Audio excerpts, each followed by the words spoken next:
अब हम करेंगे 10.2 सेकंड एक्सरसाइज का क्वेश्चन नंबर 10th। इसमें वेक्टर फाइंड करना है किसकी डायरेक्शन में। एक वेक्टर पहले से दे रखा है और एक वेक्टर निकालना है और एक कंडीशन दे रखी है, उसका मैग्नीट्यूड कितना है 1। तो मतलब कि जो नया वेक्टर आएगा ना उसका मैग्नीट्यूड 1 दे रखा है, ना कि इसका मैग्नीट्यूड 1 नहीं है। आप बस ये समझ लीजिए क्या है क्वेश्चन में भी समझा रहे हैं। तो मेरे पास कोई नया वेक्टर निकलेगा। पहले तो अगर डायरेक्शन के बारे में बात होगी तो यूनिट वेक्टर तो ऑब्वियसली निकालना पड़ेगा। मैं इसको सपोज कर लेता हूँ। लेट जो ए वेक्टर है इसकी मैंने सिर्फ ए सपोज करा है इसको 5i माइनस के जे और प्लस के 2k कैप।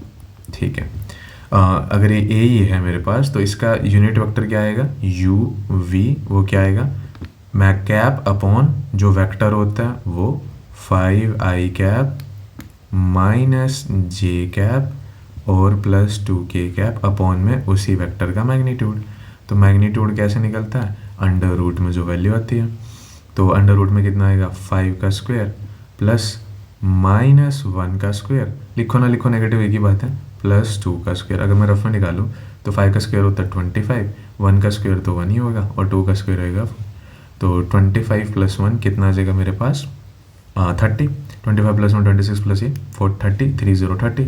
तो इसकी जो वैल्यू आएगी तो मैं अगले स्टेप में मेंशन ही कर देता हूँ। ए कैप कितना आ गया मेरे पास 5i कैप माइनस जे कैप और 2k कैप अंडर रूट में 30। अब नोटिस करना ये मेरे पास जो यूनिट वेक्टर आया तो ये डायरेक्शन का काम करेगा।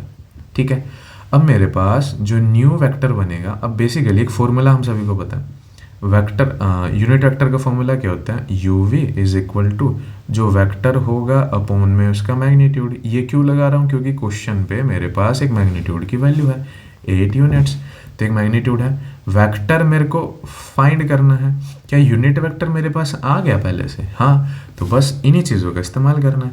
सो वी नो दैट क्या करेंगे, वी नो दैट क्या जो यूनिट वेक्टर होगा वो किसके इक्वल होगा न्यू वेक्टर अपॉन में न्यू मैग्नीट्यूड के। ठीक है, इसमें नाम भी वहाँ से कुछ बुक्स में इसको कॉम्प्लिकेट करके दिखा देते हैं कि इसको बस 8 से मल्टीप्लाई कर दो आपका आंसर आ जाएगा। नहीं, मैं आपको समझा रहा हूँ।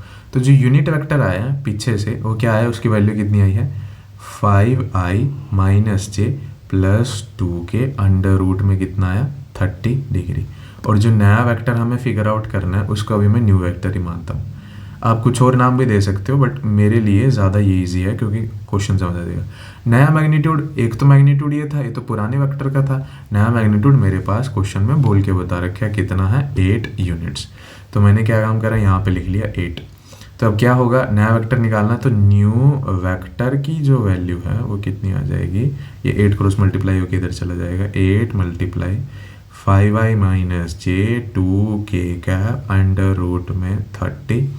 और ये है मेरे पास जो ये न्यू वेक्टर पूछा हुआ था क्वेश्चन। ठीक है, तो ये है मेरा आंसर। बस इसको यहीं पे छोड़ना। क्या कैलकुलेट करना है, क्या इसको सोल्व करना है 30 को, नहीं। अगर सोल्व हो सकता है तो कर दीजिए, अगर नहीं हो रहा है तो बिना बात की कैलकुलेशंस करने का कोई पॉइंट नहीं होता। Okay, thank you so much. तो अब हम करेंगे इसके बाद 11th।